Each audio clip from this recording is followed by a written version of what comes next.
Ed Nersessian, director of the center.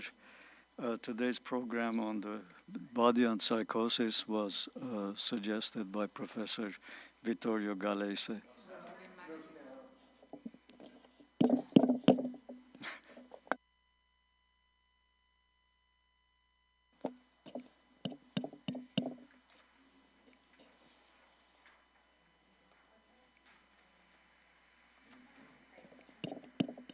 Can you hear me now? No?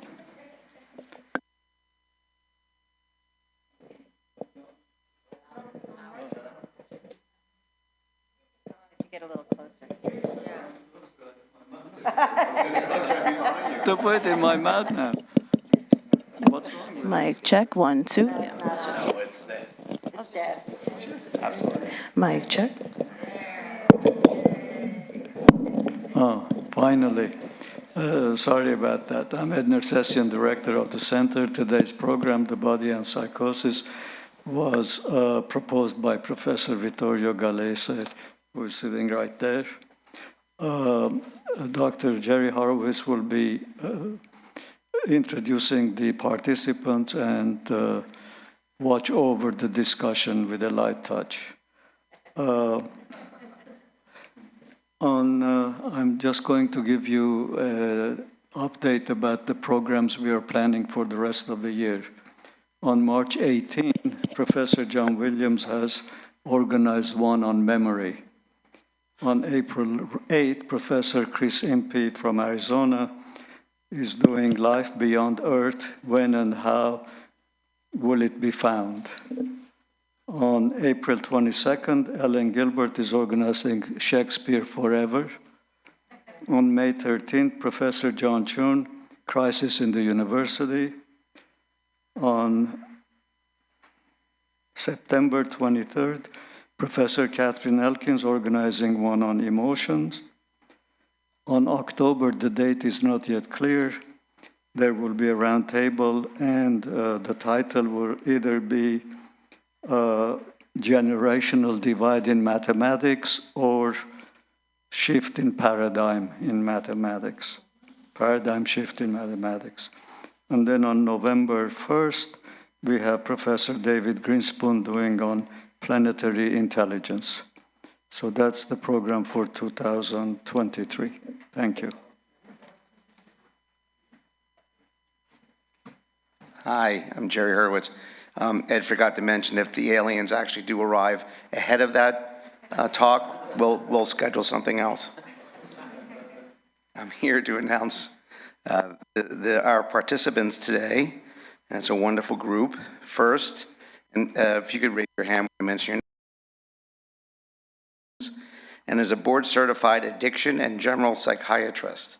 He has been researching novel treatments for addictions for over a decade, support of several grants from the National Institutes of Health, period. A special focus of his research has been evaluating sub-anesthetic ketamine infusions for cocaine use disorders in both laboratory and clinical settings, as well as investigating ketamine infusions as an adjunct to mindfulness-based treatment, mind-body practices, motivational interviewing, and other behavioral frameworks for alcohol, cannabis, and opioid use disorders. George Hilton Denfield is a Leon Levy Fellow in Neuroscience and Psychiatry resident physician at Columbia University and the New York State Psychiatric Institute. He completed his BS at Tufts University, concentrating in biopsychology and cognitive science.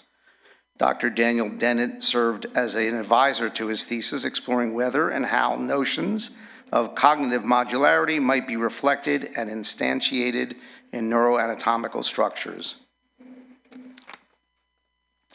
Then the originator of this talk, Vittorio Galese, is a trained neurologist and professor of psychobiology at the University of Parma in Italy, where he is director of the Lab of Social Cognitive Neuroscience. Fellow at the International Academy of Advanced Studies in America of Columbia University. He's an honorary fellow of the Institute of Philosophy at the School of Advanced Study of the University of London, and honorary member of the American College of Psychiatrists. Cognitive neuroscientist, his research focuses on the relation between the sensory motor system and social cognition by investigating the neurobiological grounding of intersubjectivity, psychopathology, language, and aesthetics. He's the author of more than 300 scientific publications and 3 books. Siri Hustvedt is an author of a book of poetry. Reading to You is the name of the books, and several novels: The Blindfold, The Enchantment of Lily Doll, What I Loved, The Sorrows of an American, The Summer Without Men, The Blazing World, and Memories of the Future, as well as 5 essay collections. A woman looking, yeah, that's what I was trying to jump ahead, right? So, no, but thank you. No, there's a lot, and it's wonderful. There's a lot, and it's wonderful, and it should be read, but okay. I want to jump ahead. She has a PhD from Columbia University in English Literature and is a lecturer in psychiatry at Weill Cornell Medical College in New York City. Her scholarly interests are interdisciplinary.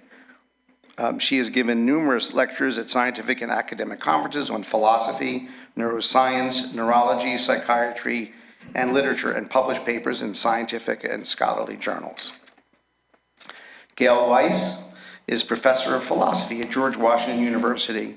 She recently served as executive co-director of the Society for Phenomenology and Existentialism and as general secretary for the International Merleau-Ponty Circle. Her previous monographs include Refiguring the Ordinary and Body Images, Embodiment as Intercorporeality.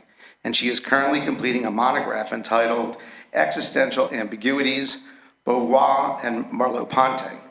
In 2020, she credited 50 concepts for critical phenomenology with Anne Murphy and Gail Salomon. Thank you very much.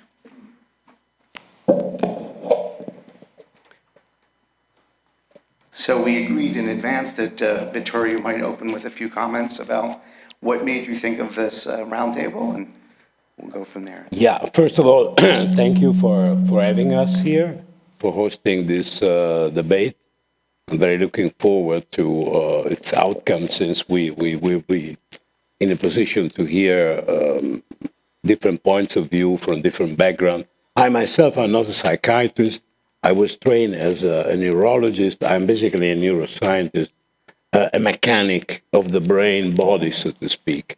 But I developed an interest in schizophrenia and psychosis a long time ago. And I think my first encounter with schizophrenia was during my undergraduate years, when our teacher of psychiatry brought patients to the class, had them interview, read part of their diaries. And so maybe this sort of existential imprinting with schizophrenia was able to play a role in steering part of my research somehow 20 years ago in this direction. Neuroscience should be spelled in the plural because there are a variety of approaches. We all look at the brain, but with different scales. We go from the tiny, very little micro level of receptors, neurotransmitters, to a more integrative view, which somehow try to find a correlation between the functioning of large chunks of the brain circuits, and behavior. I belong to that part of neuroscience. And why schizophrenia? Well, because schizophrenia, as an old psychiatrist a long time ago would have defined it, before being a disease, is one of the many possible ways to understand human existence. And this brings me to the second point. Today we live in the age of categorical psychiatry, which is very useful because we can exchange data from different countries. Whenever we say schizophrenic spectrum or OCD, everybody understands what we're talking about. So I'm not questioning the relevance and usefulness of this approach. Unfortunately, in my opinion, nature, though, is not categorical, but dimensional. So there was a time when some psychiatrists approach mental diseases from a more dimensional point of view. And for example, Binswanger was one of them, and he was defining schizophrenia as a variation, a Wandlung, of the many possible ways of declining human existence. I think there are also very important ethical implications from this dimensional psychiatric approach.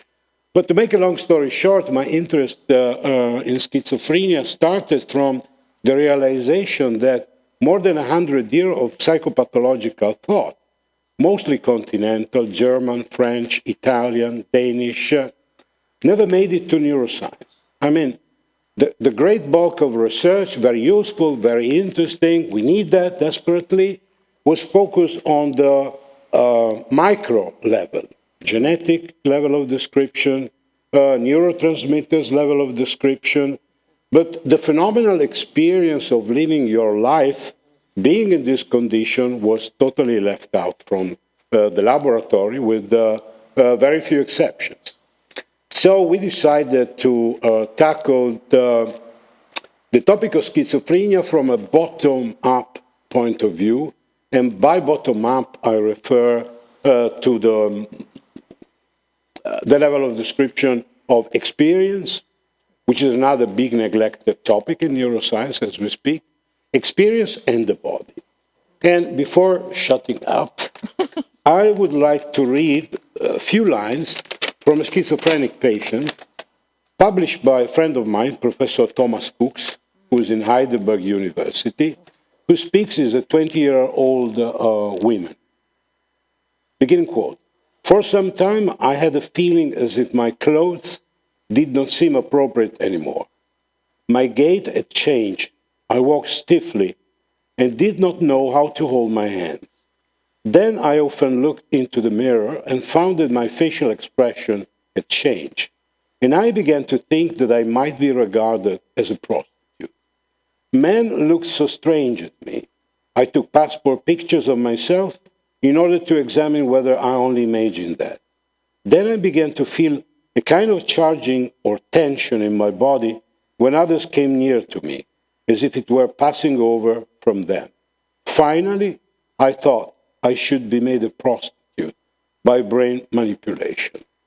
I think this very concise report from this patient in remission, when she said that, tell us something very interesting about the progression of the disease and the relationship between negative and positive symptoms, which is a very old intuition by psychopathologists like Eugene Minkowski, for example, whose book on schizophrenia, I'm afraid, was never translated in English. And this, I think, is something that should be done. So the idea is that the basic ipseity, to use the term employed by Louis Sass and Joseph Parnas, and from that, the positive aspects, the delusional aspects, can be viewed as a sort of compensatory defensive mechanism to give sense to an existence that has totally lost any clear meaning when the patient relates to the world. And this is something that can be addressed by neuroscience, and this is something that we are currently being addressing in the last 15 years or so. Well, this is anecdotal. I had a job as a volunteer writing teacher for patients at Payne Whitney, not far away. And one thing Victoria was just mentioning, if you're at all versed in diagnostic categories, it gets, in fact, rather easy to identify, especially psychotic patients in your class, even when they're medicated. And one of the observations I made was that the patients were generally more linguistically creative than the staff members who sometimes sat in. That we should remember. And also that especially people who had disorders that included psychosis had a lot of problems with narrative. right? So telling a story, which if you think about Paul Ricoeur and his beautiful way of thinking about narrative as making meaning through causes, the fragmentation and interruptions in psychotic disorders make telling a story really difficult. It didn't make poetic bursts of language difficult. But I think that sense of linkage, which is disrupted, and there are many testimonies from people who have suffered. I will save it for later, but Antonin Artaud, the great playwright and theater person in France, wrote letters to his doctor about really prodromal schizophrenia when it's beginning to happen to him, and it is a hugely physical description. Something to keep in mind. I think that's what's really striking when you look at the diagnostic criteria that we use in the DSM is how little the body factors into the criteria we actually use to diagnose schizophrenia or other psychotic conditions. But when you interact with people who are undergoing psychotic experiences, the body features very prominently in what they describe. And that's a pretty striking disconnect between how we've characterized it and how people feel the experience themselves. Don't you think it's the neo-Cartesian legacy of first generation cognitive science that's been hanging on for a long time despite paradigm changes? Yes. Okay. Yeah, I am inclined to agree with that, and to think, about. I mean, I'm very interested in. So, other part of my background is also as a neuroscientist, as systems neuroscientist, and very interested in thinking about how we can kind of work in these alternate paradigms into neuroscience and framing neuroscience research from these different perspectives that are more embodied and ultimately more biologically rooted than a lot of the sort of cognitivist approaches that have dominated historically. I think it's also a matter of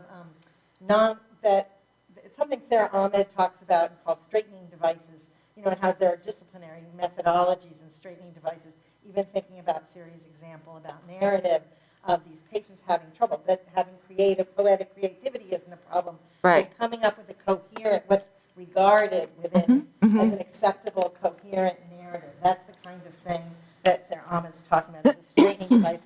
So then it's seen as maybe not making sense or not intelligible from within that paradigm. And so the need to kind of break out of these sort of framework and saying, and often a linear framework, and this is the Cartesian aspect too, that, needing it to be a kind of coherent means there's got to be a beginning, a middle, an end, a kind of progressive narrative. And I think that then you miss a lot, and the body isn't linear, and the body is messy and doesn't comply with those kinds of disciplinary or methodological restrictions. And so I think that's where things can escape. Mm-hmm. There's a psychosis that can involve the deep disintegration of experience, the relation to the body, the world being deeply anomalous. But there's also a kind of psychosis that is characterized by the linearity we're talking about, where the story is imposing the same structure on experience in a manner that can abandon intersubjectivity just as deeply. So, Can you give an example? Do you have a... well, in the paranoid variation of schizophrenia, for example, is a very high-functioning mode of schizophrenia and characterized primarily by delusions that are fairly coherent and well delineated, and the person has no trouble narrating them, often ad nauseum. And also there's a logic, There is, too. yeah, There's logic always has a been- logic, yeah. Logic has been somehow leveraged in reifying that. It was like reading license plates. I mean, I actually had a friend of mine who went through a period of psychotic experience like this, where he found completely coherent patterns in license plates that related to his own existence. And there was nothing, to use that word, it was coherent.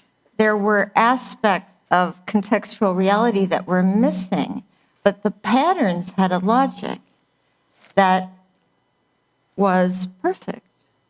You could say it's almost super coherent, some of these stories, because of the fixity of the thoughts, of the narrative. I think what's most interesting about this topic is the intimacy involved, which, as we've said, isn't often inquired into when diagnosing. We treat the person as an object in the world, in a way, and forget that they're also being in the world in their own manner, and describe, for the purposes of diagnosis, what we see, and that invariably misses a lot. Yeah, there's still very little being done in terms of a comparative differential approach to schizophrenia, for example. So we put a lot of effort in framing, so to speak, the pattern of the genetic profile, of the neurotransmitter profile, with respect to affective diseases or other form of mental diseases, but not so much at this level of description of the body. And there's a debate, indeed. I was recently having a longer walk in Brooklyn with Louis Sass, and we were chatting on the relationship between some aspects of schizophrenia, which seems to affect this core nucleus of the self that Joseph Parnas calls ipseity, whether this is really a specific characterization of schizophrenia, or if rather some aspects of a defective ipseity can be found also elsewhere, for example, in depersonalization disease. Yeah. So in our lab, we are, as we speak, investigating both schizophrenia and depersonalization disease in a variety of domains, the way a patient map the space around their body, that we call peripersonal space, the way they deal with time travel, and there are differences. And I can't say much because this is still an ongoing process, but what we found, for example, is that in depersonalization disorder, the mapping of peripersonal space is not affected at all, while it is in schizophrenia. It's shrinked, is much more limited. This is not the case in depersonalization disease, which seems to be, in terms of the dimensionality we were discussing before, similar, but with a less degree of intensity. Schizophrenia seems to affect the true pillars upon which we build a coherent way of relating to the world, which we are not able to find in the personalization. Yeah, well, I mean, I think Sass and Parnas talk about that, about anchoring this very primary sense of being dislocated from both agency and ownership when it comes to the body.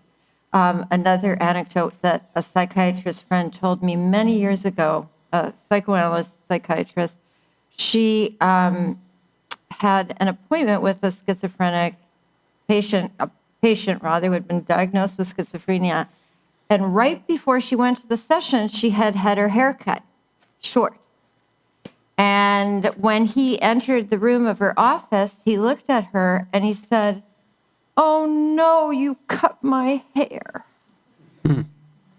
And that's when she was, alerted, this is not just a pronominal problem, right? This is not just about what's happening at the level of language, but that, the possibility of that kind of reversal, which I think in this case, he didn't seem to be suffering, but some people can suffer that very deeply. Yeah, we take very much for granted the way in which we typically differentiate boundaries between self and other, and that does seem to be a core feature of at least certain varieties of psychotic experience that breaks down. And it's very interesting sort of what is the cause of that, what biologically or otherwise. Well, the etiology of schizophrenia is just a mystery. Yeah, like many other issues. Many other things.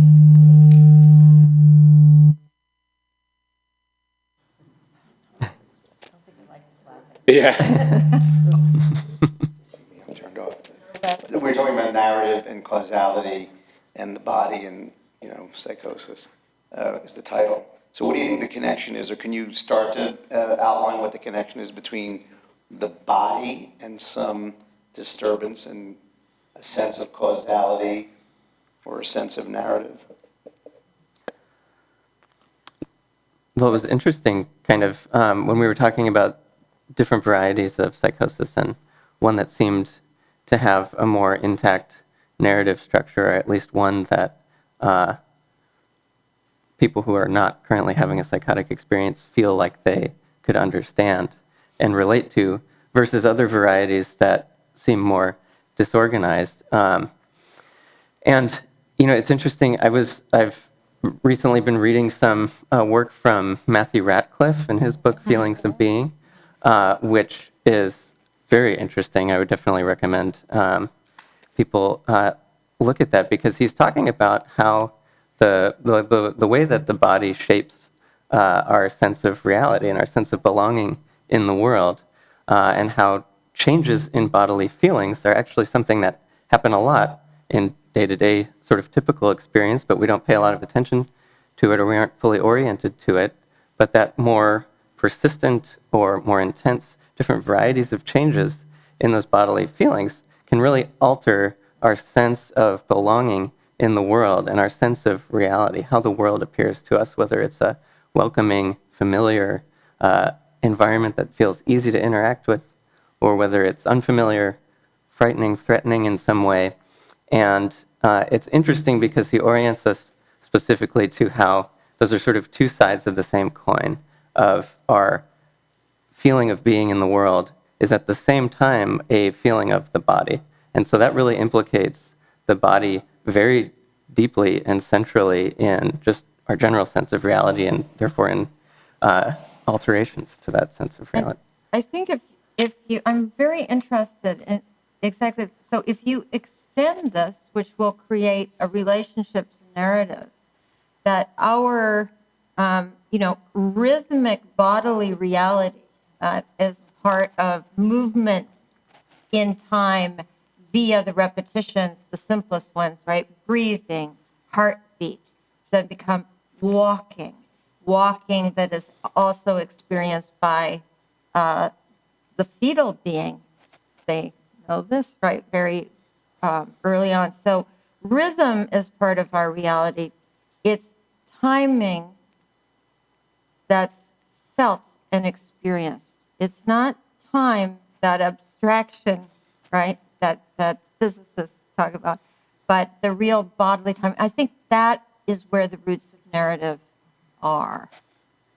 I'm thinking about the way a body can be both inhabited and existing as a mode of being in the world, but also as something other people interact with, as a thing in the world that we have no claim to. And I suspect that depending on which, is that? No. I think I'm lost. No, now you're back. Okay. I imagine depending on the mode of derangement, whether someone is inhabiting the body and inhabiting being in a very idiosyncratic way, or on the other hand, feeling more of an object than one should feel. Different narratives emerge. It's visceral. Körper and Leib, he called it, which is the body as thing, the body seen, like in an anatomical drawing, and the lived or experienced body. And these are parts of all human experience. And I think you're right, in some schizophrenic or psychotic experiences, the object part of the self takes hold. So you lose the intense location of your lived self. But then I think that interesting, I just think of bodily expressivity and how it outstrips the intentions of the individual. And so even if somebody is feeling, there are ways in which your relationship to your own body, you may not even be aware of, that are evident to other people, and that start to form a narrative that they're creating about you and your comportment or how you relate to your own body. So I think the expressivity, I was thinking about that when you were talking about, the body is something we inhabit, but also it's out there in the world, and the way in which, and in a way that outstrips our intentions and also connects us always to other people and the relationships that we sustain. And I think one of the dangers is viewing the body too, atomistically, the body. And it reminds me, I'm a Merleau-Ponty person, but at the end of the phenomenology of perception, Merleau-Ponty concludes with a quote from Saint-Exupéry that talks about each person is a knot of relations, a K-N-O-T knot of relations. And I love that expression, and I think about how that captures a whole gamut of even the psychotic, different ways in which those relations get disrupted, but there's always, there's different kinds of things going on there that can't, again, nonlinear, but that, I think that's such a helpful concept to think about each person as a knot of relations, and how that knot can kind of get loosened. I'm doing work on aging right now and thinking about, I've got a paper I'm writing called Unraveling the Ties That Bind the Social Fragility of Old Age, and how as someone gets older and their peers die, maybe their partner dies and friends die, and then yet they may have caretakers or people coming into their home who are strangers but now have an intimate relationship and caring for them and for their body. And so that's a way in which this knot of relations gets reformed, and that there's ways in which we don't give enough credit. We focus so much on the physical fragility of old age and not enough about those kinds of social challenges which people have negotiate. That's just something I was thinking about. Although, for one time I would like to sound optimistic. There are many signals telling us that neuroscience is finally moving in the right direction for a variety of reasons. First, because more and more people are realizing that it's time perhaps to close the drawer of the post-Cartesian solipsistic approach to the mind, this ill-defined notion that always comes up. For example, this tradition taught us for decades that what you were talking about, bodily behavior, is intentionally opaque. There's no way to get any meaning about what the other is up to unless from that ostensive behavior we reach a sort of hidden set of propositional aptitudes by theorizing, which is certainly something we can do. We are pretty good at that, but that's definitely not the whole story. So now we speak of social neuroscience, second-person approach, People like Schildbach, for example, developed paradigm to study, at the very least, dyadic interactions in, we start using hyperscanning, which means to study 2 brain or 3 or more, possibly brain bodies at once in a more ecological interaction.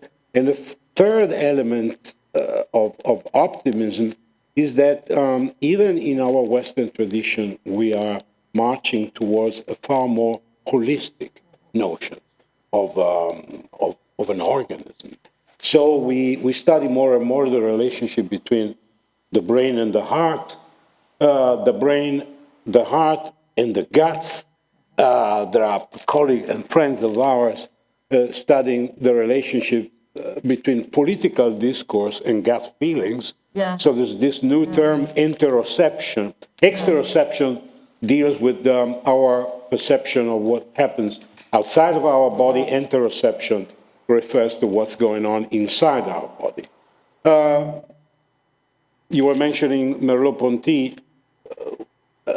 He was acquainted with Kurt Goldstein. Goldstein was one of the few who had this intuition about a more holistic view of humans and of organism. And I think we are moving in that direction. And I think we are about to learn a lot more by integrating the immune system, the cardiovascular system, the digestive system, the brain, the heart, and inflammation. Inflammation is a very hot topic in all branches of medicine. And so perhaps we need a new synthesis, but you can see it happens as we speak. Direction in which neuroscience is expanding too, which holds a lot of promise, is in terms of movement, getting back to kind of what we were talking to about the rhythms that kind of define our existence in many ways. Most of the experiments that we do in neuroscience, whether it's in humans or animals, are in sort of a confined situation where people aren't moving, where the animals aren't moving, and yet in our lives, we're moving all of the time, and the brain, so much of the brain is oriented towards facilitating that and controlling that. And, you know, there's a study that came out not too long ago, Carson Stringer's lab, where they did some very sort of wide-scale imaging of neuronal activity in the brain. And what they found were all of these sort of ways in which neuronal activity related to the movement of the mice, even in primary visual areas where we just think of, you know, taking in signals from the outside world. We don't think of it as a movement area, and yet there's so much neuronal activity, even in visual cortex, that's related to movement. We don't set ourselves up to be able to study that currently. These do bring up philosophical questions about, you know, biology, right? Systems theory, which you mentioned earlier, holism that goes way back to the Montpellier School of, you know, doctors' holism versus mechanism. The problem comes for me when dogma becomes part of the issue, right? When, I mean, it was mentioned earlier, modules in the brain, there are various kinds of modular thinking. I think the evolutionary psychology modules have died, I hope, but after too long. But again, this is all part of how we have to think. I have a very flexible way of thinking about epistemology, but not everybody does. Epistemological pluralism is interesting to invoke in a conversation on psychosis. Yeah. I think the big challenge I see with more fruitfully engaging psychosis is that we do invariably hit up against this opacity. And there's an inherently relational dimension to the diagnosis. We pronounce someone psychotic because they violated some set of rules or some verification scheme. Absolutely. And they may not be suffering. They often do, as you've mentioned, but they may feel that we're trying to pigeonhole them in some category they don't belong to. So it is interesting to consider that opacity that we invariably hit up against, where they're in the world in their way, and the body being so deeply involved in the meaning making and epistemological process. Right. Is The part of social that. context then becomes extremely important, right? Don't you think? I mean, the context, because obviously psychotic experiences there's a lot of work on this, have been understood in very different ways in different cultures. So there's a cultural relativity. So someone who's hearing voices, in one culture doesn't necessarily suffer from exile from the community in the way that psychiatric patients who have been diagnosed with schizophrenia and end up in a hospital suffer, here in the United States, for example. I think this is what brings up the issue of thinking about the world, taking seriously the fact that, well, we all may exist in a Husserlian sense in one and the same life world. People inhabit different worlds. And I think the world of the psychotic is a very different kind of world than the world of the quote-unquote normal subject. And I think that finding the bridges, across those worlds and trying to really understand their world from their perspective rather than that imposed perspective of, oh, they're hearing voices, there's something wrong, majorly wrong here, or, incredibly dysfunctional. I think that's really promising in a lot of recent work that's been done in phenomenology and thinking critically about different worlds. And Mariana Ortega, Latina feminist phenomenologist, has written a book called Between Worlds, and thinking about how sometimes people don't fit within a world. That sense of not being at ease in a certain world, which is an experience we can all have on occasion. Rosemary Garland Thompson, who's a bioethicist and disability theorist, feminist, has talked about misfitting. And I think that's been really useful for disability studies, because also it creates a bridge, because we've all had the experience of misfitting on some occasion or other, whether socially misfitting, even physically misfitting in some ways, but thinking about misfitting of this way in which the body and the world aren't aligned in certain kinds of ways, and how to get a better fit, and to avoid a kind of normative, there's only one size fits all, but it's this body and this world, and how to get those to fit together. So I think there's some really promising work that's being done, thinking seriously about worlds. But one of the issues I think is a major issue, especially in our country with our health insurance, is the specialization of medicine, and you're getting specialists treating different solutions. If you've got different practitioners or different specialists treating the individual, but not with any kind of overall, no one sort of there working on that coordinating. Well, there is a tendency in medicine, but since the beginning of modern science, right, since the 17th century, to create these isolated parts. They're machine parts. And when you think of how recently the placebo studies revealed that the nervous system and the immune system are highly related. It was assumed that they were separate, because the assumption is always about separation, always about boundaries. And it was Robert Ader who did work on placebo from a very simple behaviorist point of view, and he made the leap that these rats were getting sick even when they weren't getting a poison, because the nervous system and the immune system had to be related, but he was a psychologist. So he hadn't bought the truism.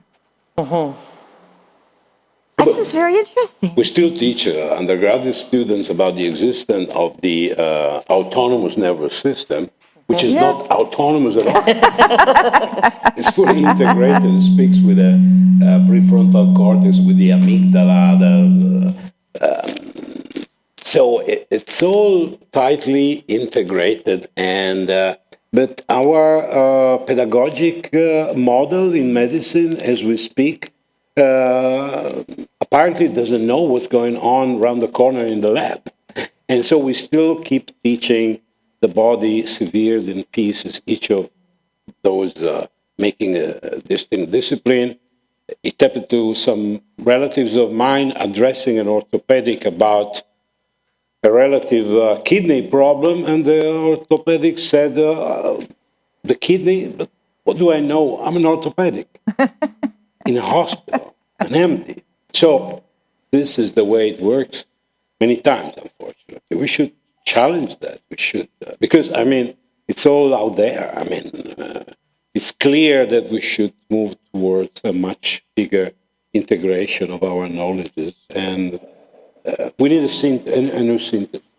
Well, you can imagine that if people are in these silos, if these practitioners are in silos, it incentivizes the sort of categorizational, the category-centric approach, because it's sort of like a lingua franca.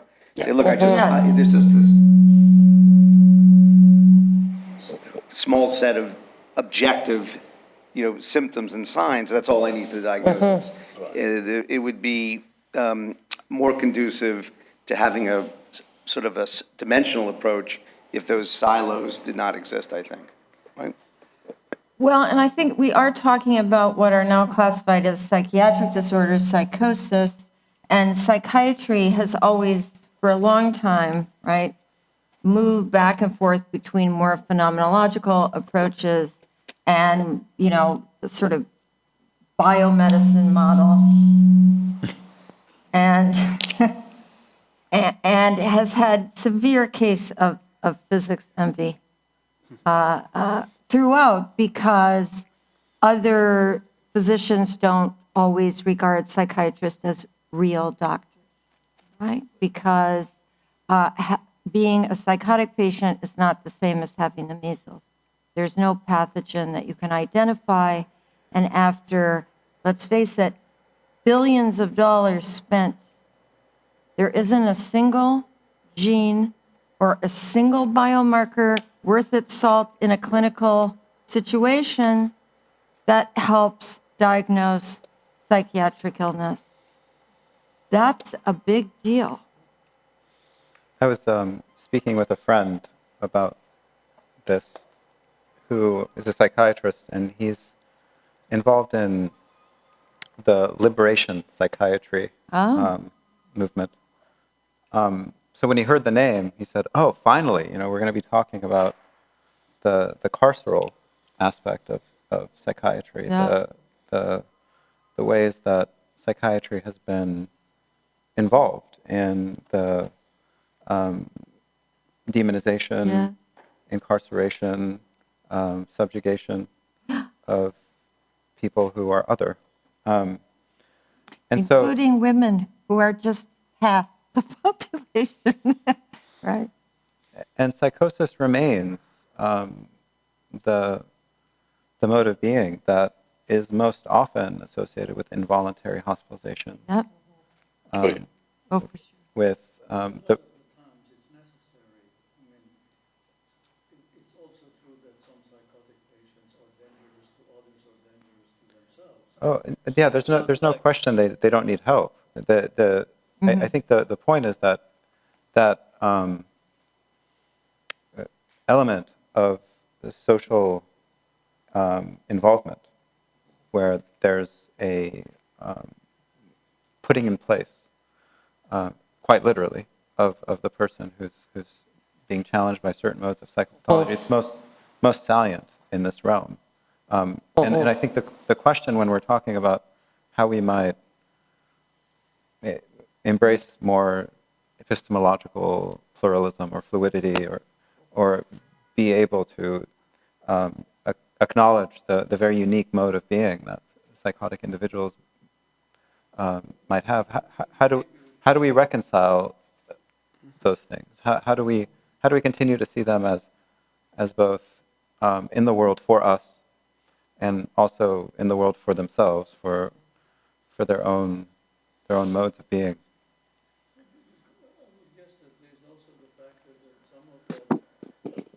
Some of the way they are create anxiety in the other person.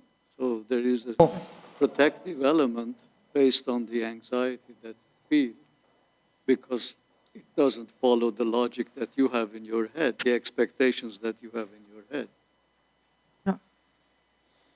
So they create social dis-ease in others, I think and so there's that removal.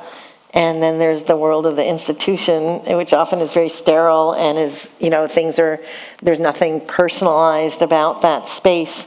It's removing them from all of that and sort of taking them out of the world and putting them in this institutionalized world, which is probably not the most conducive to having them be able to function back in the world. But you're right that it's... But not always. So there were always patients, in my experience, again, this is just my little volunteer class, but there were always patients who wanted to stay.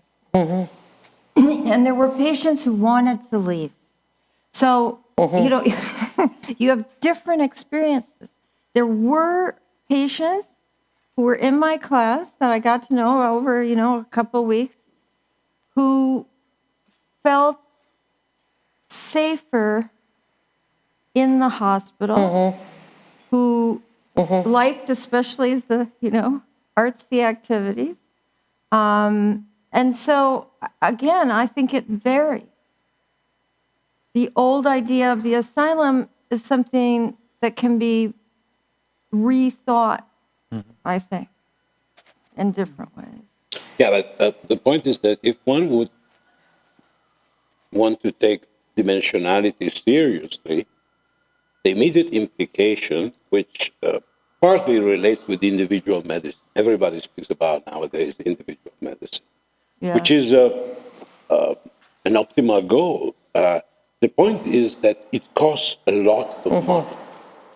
And so how much our society is willing to invest from a public sphere, mostly still, as we speak, in Europe, in continental Europe, or in a mixed system like in this country. In the early 70s, there was a very strong movement in Italy whose main goal was to close asylums. Franco Basaglia was one of the most phenomenologically trained, by the way. He was heavily acquainted with phenomenologically inspired psychopathology, and I think it was not coincidental that brought him to say we should close up these horrible places. Then he was the first promulgator of a law that not only shut down all the asylums, but planned to have protected homes for these patients with operators. Only part of that was realized, and mainly in northern Italy. In the vast part of how many people with problems, mental problems you see around, and I read an interview in the Times about a guy working on an ambulance, and he was telling,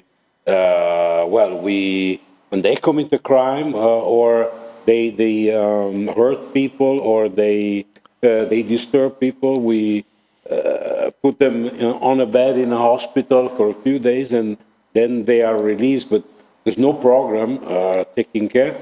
But because it costs a lot of money, and we spend a lot of money differently, and our societies, our Western societies, I speak the word that I know, they are well behind in addressing these problems. The problems of alterity and diversity, of which psychosis is just a case.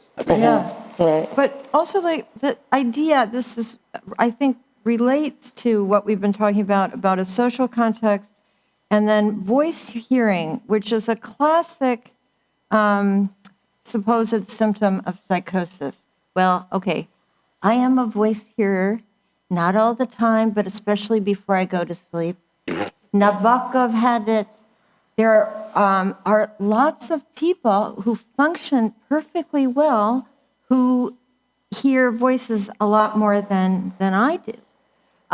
The interesting difference between some of my patients who heard voices and I who have heard voices is that I knew I was hearing voices. No, once we had a friend from Sarajevo who was in the middle of the war, and he was staying with us at our house, and he left the house. I heard the door close, and a minute later, I heard him say, "Help me." And I thought he had fallen, and I ran downstairs. That was a true hallucination because it wasn't like, oh, I'm going to sleep, and now, they're talking to me. It was a real, he wasn't there. I had summoned his voice saying, "Help me," no doubt for meaningful reasons. He was coming from a war and telling terrifying stories, and that had become part of that, whatever my voice hearing tendency.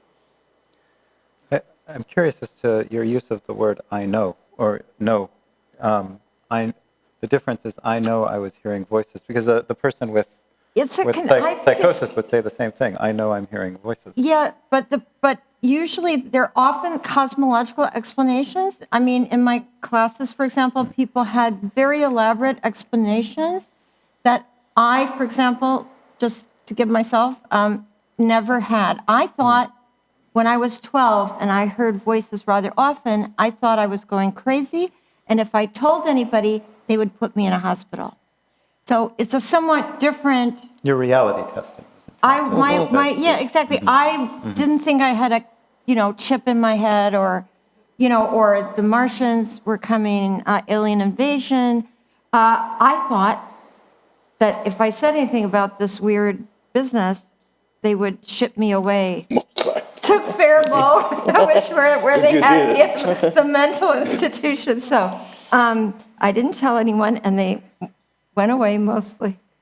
Well, it seems to me the question is about what sort of evidence did you marshal in response to your hearing this voice? Like, you thought about it, said, "Oh, it sounds like he's downstairs.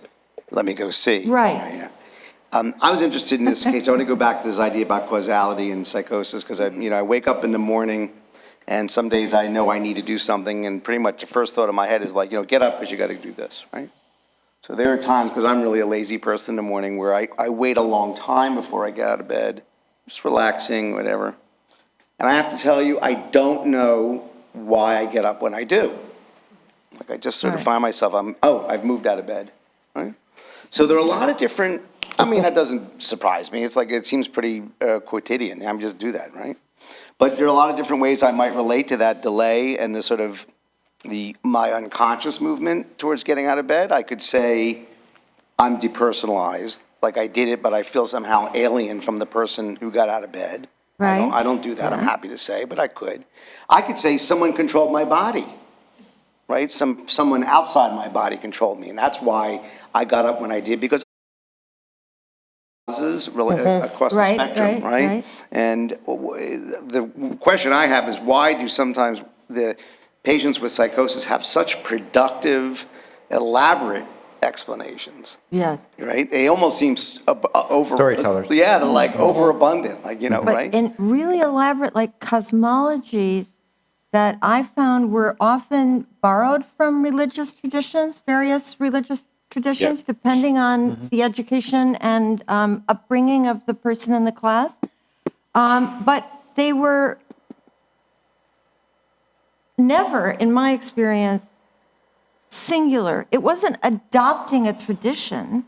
There were many aspects that were linked, and there were personal parts of this huge cosmological, elaborate, and they wrote, this was part of it. So I got to read some of this material, which was fascinating, complex, and borrowed from, as far as I could tell, from many different traditions. I'm thinking about some of the patients that I saw when I was a resident who seemed to exemplify certain philosophical systems Yeah. Like to really see what dualism is like, or animism, or Yeah. and Yeah. and yeah, there's the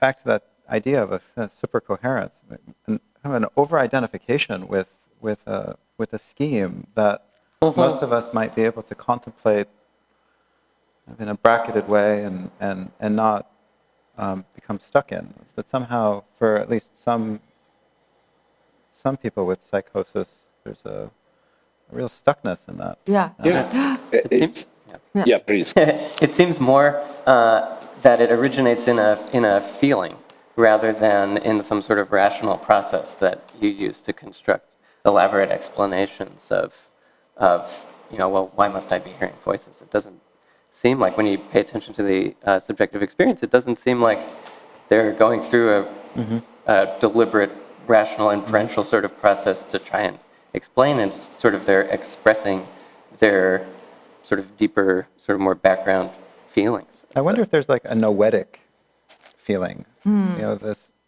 I work with psychedelics, and often there's this sense of I know the truth. And we tend to get a little wary when people are Knowing. Are very confident. but there's this real sense of conviction and knowingness. Yeah. And what is that? Yeah, Yeah, what and is perhaps that's part of the feeling, and it's a bodily feeling. I think There's so. That's what John Nash would say, right, about his delusional thoughts, that they were like mathematical truths to him. He experienced them in the same way. Yeah, it's a matter of we are back to dimensionality. I mean, the problem you were telling us about how comes that I get out of bed, and coincidentally, I think it was last night I was reading in a novel, the author was treating exactly this point, what makes people getting out of bed. This can be the topic for a philosophical paper or a psychological dissertation, or something to be discussed with colleagues and friends around the table, as we are doing here. But when it becomes the center of gravity of your whole existence, then Louis Sass would designate it as hyperreflexivity. When hyperreflexivity is really the cornerstone of the way you deal with your presence in the world, then we speak of psychosis. But again, and your voices example is beautiful, because it says that there's nothing totally alien in hearing voices. No. I mean, you can hear voices and be a marvelous novel writer, or you can hear voices and being a psychotic patient in a ward. We are dealing with the same bricks with which you can build different architecture. Once we understand that, I think it would be a major step. And We are dealing with the same bricks, but those bricks are doing different things. Yeah, yes, exactly. yes. So you have a psychotic patient who's in a state of chronic hallucinatory psychosis. That person's life is dominated by those voices. It's not like Siri's example. She goes down the stairs and says, well, the guy isn't there. But it's completely dominated, as a result of which no other functioning is possible. That's right. Just some amount of functioning connected to survival, but nothing else. Well, and again, degrees of terrible torment for some people. Not everyone, right? But some people are in states of horrifying suffering and torment. And then one wants to marshal every possible aid. Now, there is a further social dimension that we've experienced, I think, with the pandemic and with politics, which is that pattern seeking can have this larger political aspect with things like QAnon, which have very powerful resemblances to certain psychotic states, where, again, there's a logic that propels the discourse, and it's often centered on the importance of being part of the team. And it feels meaningful. Yeah, and it feels deeply meaningful and has a moral aspect too. One of the ways we assess a false idea, let's say, or an idea that we're not sure whether it's false or not, is we go and investigate. Right? That's what you did. In fact, you went down and you said, Yeah. "Oh, it's not what I thought." Right. If you talk about QAnon, there's not any obvious way, except if you go down to the pizza restaurant and try to find Right. a basement, That's how it wasn't there. Well, that was it, right?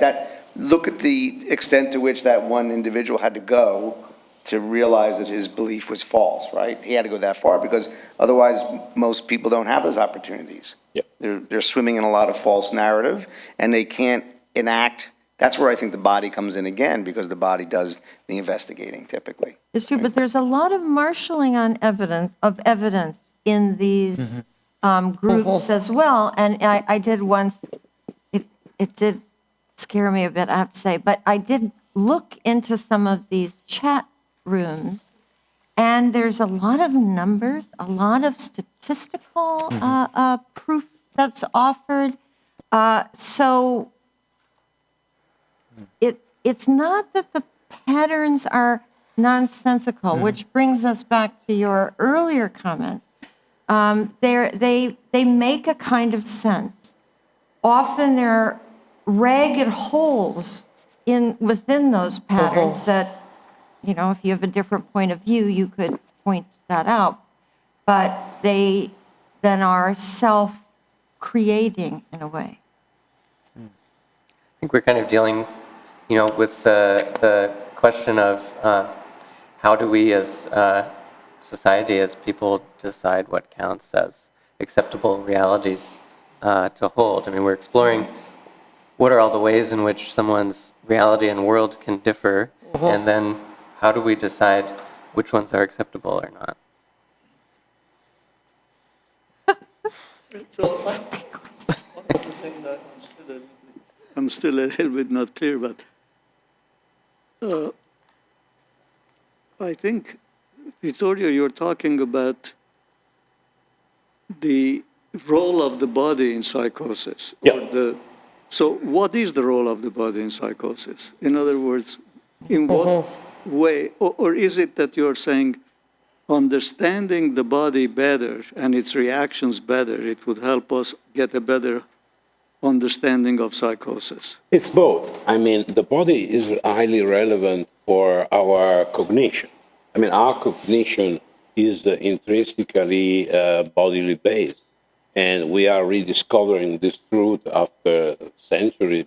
Many people had the same intuition. Particularly, not only emotion, but also language. Language is another bodily dimension that got completely washed out by the classic cognitivist paradigm.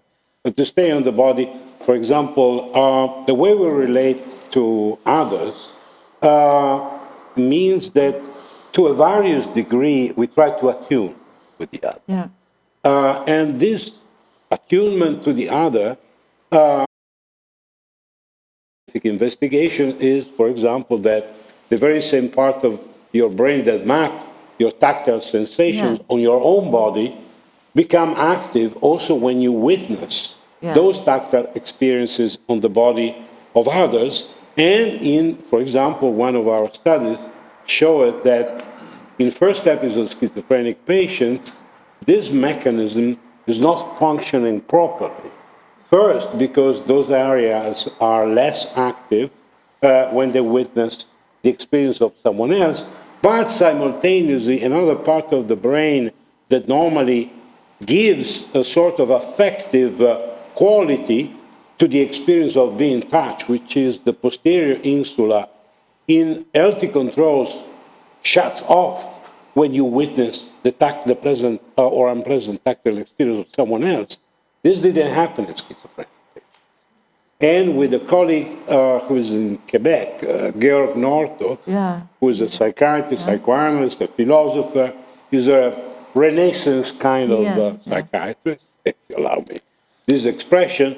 we studied the brain connectivity of this very same first episode patients, and it turns that they have a deficient connectivity between the posterior insula and the anterior part of the insula and the posterior cingulate cortex. While they have an abnormal connectivity with respect to control between the ventral premotor cortex, which sits on the lateral surface of the hemisphere, and the very same posterior cingulate cortex, which according to Northrop is part of brain circuit that is mapping the ego from a self-referential point of view, while the lateral surface of the hemisphere will be more focused on what happened to me in relation to the external world. You see? So these are another element I was mentioning before, which is also interesting because it opens interesting perspective for rehabilitation intervention. Schizophrenic tend to have a mapping of the peripersonal space which is tighter, more shrink with respect to healthy controls. However, this peripersonal space can be expanded through motor exercise. This was first shown in single neurons in macaques and then demonstrated in humans by a variety of studies. If you have someone retrieving objects using a rake, which extend the reachability out there in space of your forearm, then the very same neuron that map your peripersonal space, so to speak, embody this tool, which become part of your body schema, okay? So this peripersonal space is plastic, can be expanded through motor exercise. This dynamicity is found also in schizophrenic patients. So they start from a shrinker, smaller peripersonal space, but this can expand as that of non-schizophrenic individual through motor exercise. And we don't know why the dynamic processes of the brain that are developmental have ended up shrinking that peripersonal space in schizophrenic patients. Yeah. Another interesting aspect that relates the body with schizophrenia is that if you look very carefully, you can see highly significant correlations between the phenomenality of the patient that you can study with a variety of scale, and we tend to use the Born scale of basic symptoms, the SPI, schizophrenia, proneness, instrument for adults. And basic symptoms are very interesting because they can be found even in the prodromic phases of the disease and are rather stable, even during the chronic phase. We found significant correlation between the phenomenality of being schizophrenic as evaluated by the scale, which are more significantly correlating with the neurobiological and negative symptoms like the PANSS scale, okay? So, the more severe your symptoms are, the more deficient is the activation of this bodily related circuit that connects your body to the other, most likely enabling you to appreciate the similarity of the other, but granting to the other its status of alterity, which is what Einfühlung is all about, okay? It's not my feeling, it's your feeling that I understand. So Husserl is very clear in saying that you must, and that's why they crucify the poor lips. Lips was considered too projective when it comes to Einfühlung. But anyway, that's a different story. So the point is that you can study the first-person experience of a patient and link it to the way of functioning of his brain body. And this is something that very few labs are doing in the world as we speak, and I hope that more people will maybe, beside the genetics and serotonin or dopamine or whatever, take on the issue, will start developing also this form of correlation, which are highly important. I think we might have time to take a few questions from the audience, so if you're interested, you want to come up to the microphone, and please keep your questions. It's on, yes. Hi, Laura Price. I'm a psychiatric social worker. I work with patients with severe mental illness at a city hospital. I just wanted to say one thing about regarding like being in asylums and institutionalization. I work with this every day. I wasn't there for the history because I'm 42, but I know it was very horrific how people with severe mental illness were treated. There are really some good initiatives out there. We work a lot with supportive housing. There really is a huge push to get, SMI patients, living on their own. There was like a lawsuit against New York State. I don't know if you guys are aware of that. So we have an adult initiative. We have some patients that, it's amazing. Like they're very institutionalized. They really, some of them were abused when they were young and they were just like thrown into adult homes in Far Rockaway, and they're trying to live on their own in supportive housing in Jackson Heights, Queens. So it's really, it's kind of an emotional topic for me. Anyway, so my question is about, I'm going to mispronounce this, so I need the experts in the room, the anhedonia. Yeah. Right, lack of insight, right? Yeah. Well, no, lack of pleasure. Sorry, I want to. But lack of insight is one of the checklists. Right, so the lack of insight, I know there's a medical term Yeah, for there it. is. Is there anything in the pipeline to address that, like with rehab or pharmacological treatment? Because we have some patients that are really suffering, like who really just, they don't know that they're sick, and it's really hard to take care of them. Yeah, thank you. Well, I think psychiatrist, I saw Ed smile at me when that question was asked, because I do work with these substances called psychedelics that are now being touted as enhancers of insight and might provide opportunity for new perspective. One frontier that this area hasn't breached is giving these substances to people with psychosis, because of concerns about exacerbating the problem. But if we were to think more fundamentally about what these substances are doing and how they might be helpful for people with issues of insight or even alexithymia. We know that marijuana can exacerbate paranoia, but maybe other drugs could be not exacerbated. Like, what have you found? Yeah, I was thinking about maybe even more behavioral strategies I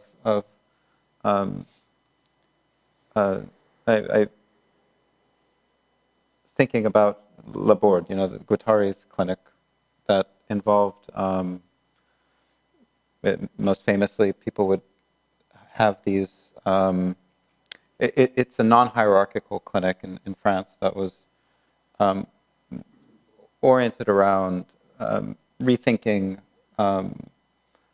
one's relation to others, especially within power structures. And the patients and staff would stage plays together. They would take on roles. The thinking being that this is a way of practicing being in the world together, but also a way of paying deeper attention to oneself. When occupying a role, one has this distance between what one is and what one is presenting as, and there's opportunity for thinking deeply about things. Now that German saying, a person who only knows his family doesn't even know his family. So similarly, I think with that, especially that peripersonal space being so constricted, being able to broaden it in a more intersubjective social way. The distance is a fascinating and important thing to say, especially with arts therapy, which is what you've mentioned here. Theater is one. Writing, I realize that for patients, writing, putting the word I on a piece of paper and writing a text that does not move, then everyone around the table can look at that text. I call it the alien familiar, right? So it's an I, but the distance can also have a cooling effect on, the patient, on the group. And I really believe that this can have therapeutic effects. You could see it in the room. I had no scientific ability to follow any of this up. I, could have evaporated after 5 minutes.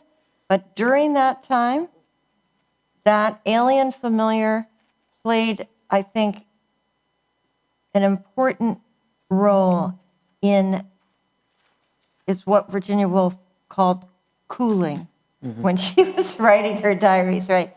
And she suffered from what was then called manic depression, now, bipolar disorder. But she felt that the diary had that effect, essentially an antipsychotic effect for her. Yeah, that process of reconciling with the alienness, and turning it into something familiar with which one the is in self relationship. in language is already an alien familiar, right? It's not the embodied self. It is the self on the page away from this.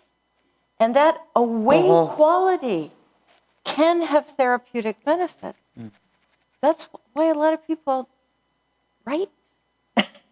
But there's a component also I want to add, which is the empathy that you exhibit when you deal with these patients, because Yes, you're of interested course. also in what they're writing, right? Yes. And you want to understand their experience. I mean, I find that that's sort of like, even to go so far as to be transparent about your own personal struggles with the patient's poor insight, even to say that in a way that's not judgmental, this just puts me in a difficult position vis-a-vis you, because we're having this problem you're rejecting.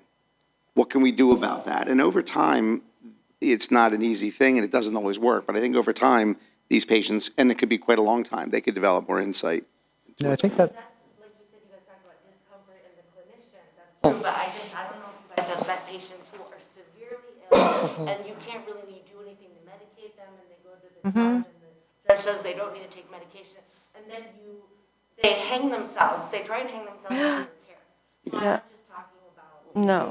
Yeah. No, exactly. Yeah. Yeah. Do you want to go up to the microphone, please? Who died? Yeah. Wanted to ask the panel, where is psychopharmacology? I know it's a big question, but where's psychopharmacology going with all of this anyway? I mean, there's a revolution in psychopharmacology, right, in the last decades. No. Or is it No. good? Is it bad? Is it, No. is it the No, wrong way? The there's revolution's no been new drugs institutionalized. except for what. I'm a layman, so who had a schizophrenic sister for many, many years and dealt with things as a layman with institutions. Yeah, and so on. So I don't know, but medication became a large part of her, managing her life and so on. But I'm just wondering, in a more broad area, as you're discussing, where is that all going? Well, you're the closest to the. Yeah, right. Yeah. Well, no, I mean, that's, Okay, yeah, go, yeah, go. exactly. That is something that we discuss, is really how we're kind of at an impasse in terms of developing new psychopharmacologic treatments. I mean, the newest psychopharmacologic treatments are also old, and they're the psychedelics, as making resurgence to treat certain conditions. But in terms of new treatments for schizophrenia, it's pretty limited, and I think that just reflects the state of the neuroscience that underlies our understanding of these conditions. So, particularly for negatives. And money is being withdrawn. If you look at there was enormous sums of money poured into both genetics and neuroscience research. Let's face it, the ongoing fantasy was pretty reductive. You were going to find a part of the brain. Remember, schizophrenia is a brain disease, which is like saying nothing, right? I mean, it's like zero meaning to that, right? But the idea was that you could show diminished gray matter in schizophrenics, right? You can show this. It's not really a biomarker because you can also show it in pregnant women and poor children. So that kind of biomarker turns out to be useless from a clinical point of view, not uninteresting to ask ourselves what that means. But if it also relates to, say, malnourished children and pregnant women, how do we How do we put all that together? Well, there's one benefit. Schizophrenia is a brain disease, has its importance because it's saying it's not your mother's bad behavior who caused it, which was a thinking not so long ago. And also that medications, brain-based medications, are the way to address it, as opposed to other interventions, Well, be they relational or but social. actually, even in psychosis, there are psychotherapeutic approaches that have had very good effects. I think they are not funded. The research isn't funded because companies don't stand to make huge sums of money on those treatments. But there's quite a bit of research that shows that psychodynamic psychotherapy has had positive effects on people with all kinds of different diagnoses. So it's a mixed bag here. I'm also a psychopharmacologist. I would say that it would be false to go so far as to say the meds don't do any good. Oh, 'cause no, yeah, right. Nobody No one's said saying that. that. Right, Of no, course. no, and that's No, the no. whole point of what we're talking about, I think. No, of course. And there are a few new drugs that are different. The problem with most of the pharmacological research, pharmaceutical research, is that there's a lot of, they call Me Too drugs. They're drugs that work the same way the last successful, big budget drug worked, so they That's do right. something just like it. But there are a few examples of drugs that are not like. There's a new one called xanomeline, which works through acetylcholine, and that's a new approach to treating these patients. Pimavanserin's a little bit of a novel antipsychotic. So there's movement. But what I find so interesting is that everything we talked about today, so all this phenomenological level of discourse, medicines are not getting at those particular things. You think about it, most of what we said today had to do with relating to the patient and understanding the patient holistically. And whatever it is about the disconnect between the body, if there's a neurobiological explanation, whatever that disconnect is, the medicines aren't touching that yet. I don't think there's a medicine. I mean, that doesn't mean being less scientific than speaking about receptor of neurotransmitters. I agree. It's exactly the other way. Yeah. I mean, it's clear that the brain functions in a certain way because neurotransmitters and receptors function in the very same way. But nobody would dare to believe that we can find a solution of mental diseases, say schizophrenia, by dealing with protons, okay? Then I don't want to compare neurotransmitters and receptors to protons, but in a way, you need more than that, okay? Yeah. You need to put in place in the picture other variables, which are the fact mainly that we are never dealing with the brain in a vat. We are dealing with a brain which is wired to a body, which lives in a physical world, dealing with other brain bodies. Exactly. That's the point. Yeah. So, the way my brain maps my being in the world is the outcome of a variety, of a multiplicity of causal factors. You were dealing with causal factors. My life in utero, the kind of pregnancy that my mother entertained, the quantity. Forget that there is a strong genetic dimension to schizophrenia, like in autism or in other conditions. So it's all this puzzle that we need to put in focus. If we are looking for the magical pill that once taken will dissolve all of my problems and turning myself in a successful, high-functioning Western world guy, forget about it. To me, one of the biggest problems is that we're actually, from a neuroscience standpoint, we're not working with adequate descriptions and characterizations of the phenomena that we're trying to treat. That's right. And that's where I think phenomenology has a really important role to play, and why we need to really seriously integrate that in our neuroscientific research. Life is experience. Well, and also to not be terrified by subjective report, right? That you can have collections of patient testimonies, and that should be part of the science. And it so rarely is.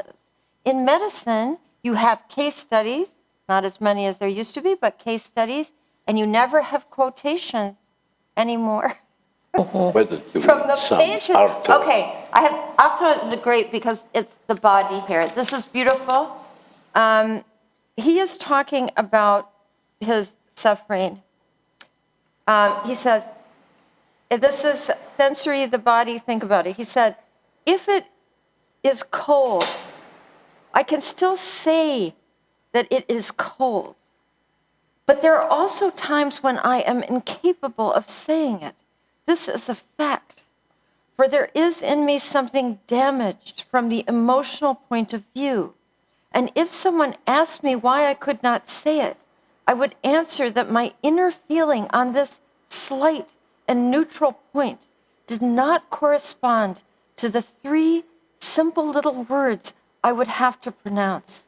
And this lack of correspondence, therefore, between a physiological sensation and its emotional response in the first place, and next, its intellectual response, insofar as it is possible to summarize and synthesize in general terms this series of swift, almost instantaneous operations which give rise to the truism, it is cold. This lack of correspondence, since it does not select its subjects or spare me in any way, culminates as it spreads in the colossal troubles which correspond perfectly, alas, to the loss of personality. I mean, this is profound. This is a description of such nuance by a person of such high intelligence who is working so hard to describe what is happening. Is this not valuable to medicine? You bet it is.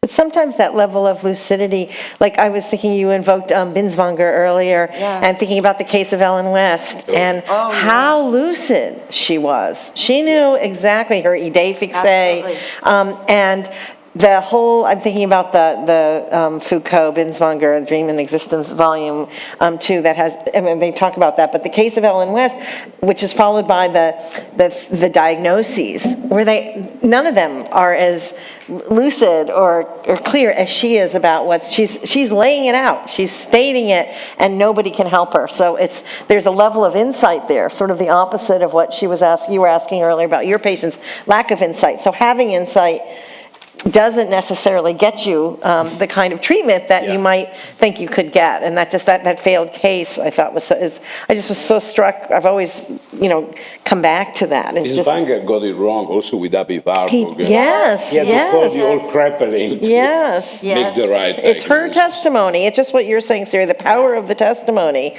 And also I think to keep thinking that human beings are people who make meaning. We make meaning in multiple ways through patterns. And so you want to hear Virginia Woolf? I love Virginia Woolf. Okay. So always happy to hear Virginia Woolf. This is about her psychosis. She gave this, it's called Old Bloomsbury. This is just a little part of it. And she gave it at the Memoir Club. She was doing fine when she gave this.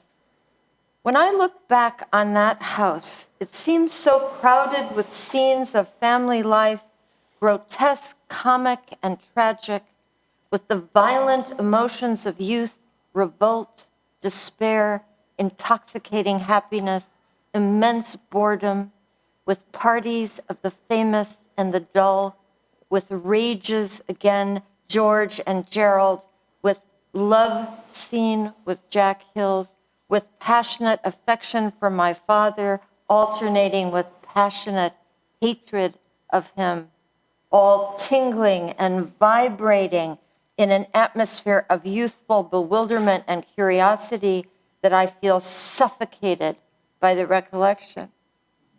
When I recovered from the illness that was not unnaturally the result of all these emotions and complications, 22 Hyde Park no longer existed. While I had lain in bed thinking that birds were singing Greek choruses and that King Edward was using the foulest language possible among Ozzie Dickinson's azaleas. Vanessa had wound up Hyde Park once and for all. That's great. It's Yeah. beautiful. I think we might have time for one last question. Is anyone interested? You want to come up, please?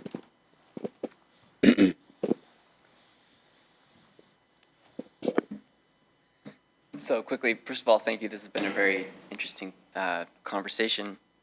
I was struck by the fact that hearing voices is the shorthand that we're using to describe auditory hallucinations, because of course it's something that we all do. It means that your mind is functioning properly. We're all hearing. We just heard voices just now, but what we're referring to is the sense that, well, hopefully we're hearing voices.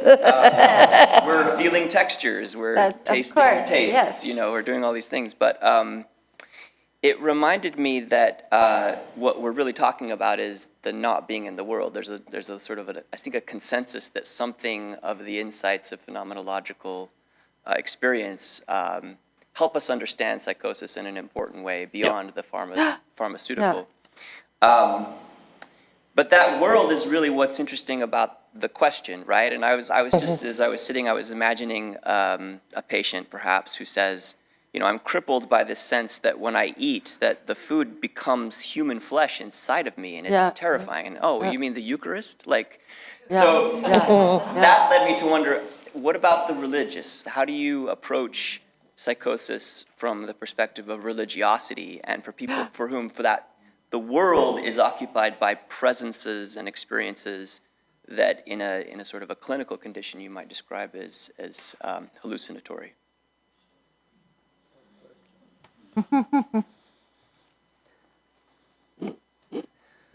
Well, yeah, that's something that we're working to better contend with as a field, I would say, because, you know, that really touches on one of, you know, that broader issue that we referenced a few times of where do you draw these lines that we're trying to draw, and when does someone's reality differ so much in such and such a way that we as a society decide there's something wrong with that. And often it ends up being a matter of degree, which is not necessarily the best way to do it. But, you know, we certainly are trying to do a better job of taking in cultural context. As I think this discussion reflects, we need to do an even better job. That's I guess the main thing that I would say is that's, you know, it's a very challenging issue that gets at a lot, kind of the heart of a lot of what we were discussing, that we really need to continue to work on.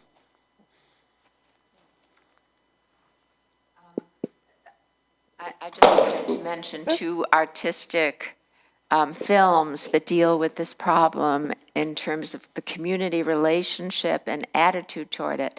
One was an old Italian film by the Taviani brothers called Chaos. And in it, one man would, as a lunatic, would howl at the moon every time it was a full moon. So the village just tied him to a tree. And he howled like a wolf at the moon. And then the next day they untied him and he lived the other 27 days until the next moon. And there's a wonderful film out right now called Empire of Light, a Sam Mendes film where Olivia Colman plays a schizophrenic woman in a small English village, and everyone on the staff of the movie theater that she's in just knows she's going to have schizophrenic episodes. And they deal with it, and they cover for her when she's hospitalized. And it's so, they're both so moving in terms of what our attitude is toward people who go through these experiences. I just wanted to mention them. She's up for an Academy Award for that role. Good. What was the film? Empire of Light. Of light. One. I just wanted to add one more thing about the religiosity question. You know, a lot of times just a simple thing you could do is just see, well, what do the people in the person's family think, or anyway in their community think of their religiosity, and do they see it as being excessive or not? I mean, that's a little bit of a litmus test that you can apply. Yeah. But also the question is is it divisive, or does it move the patient into more conflicts with people in their community? Or is it allowing them to really form a wonderful bond with people? Because that's the whole idea of the religion, after all, right? That we have a sense of humanity and brotherhood or sisterhood and such. So I think that's an important thing. Like, it goes back to the question, so does the illness create conflict and tension, either for the patient, where they're suffering, or for the loved ones and people around them who are trying to have a relationship with them? But religion isn't very interesting if it doesn't involve conflict, right? Well, ideally it won't. That's not true of all people who are... I think about Jesus. I came not to bring peace with the sword. Right? That there's invariably going to be some disruption in religious expression, even when the person is expressing the religion according to the tenets of that. It's anchored in something ineffable and. Well, the cannibalism is interesting that he brought up, right? Because it turned out that the Eucharist, sorry, that the turn against the Jews, right, who during the medieval period were blamed for the plague, for eating the flesh, right, of children. It was like it's an inversion of the Eucharist in that case. So the other, scapegoating, is something that can enter into this discussion too. Well, on that very large note, I want to thank everyone in the panel for a really stimulating talk today. And hope everyone enjoys the rest of their weekend. Thank you. Thank you.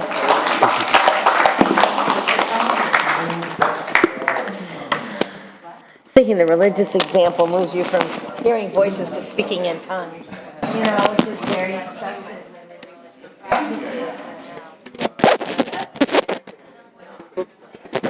Oh, that was great. Thank you.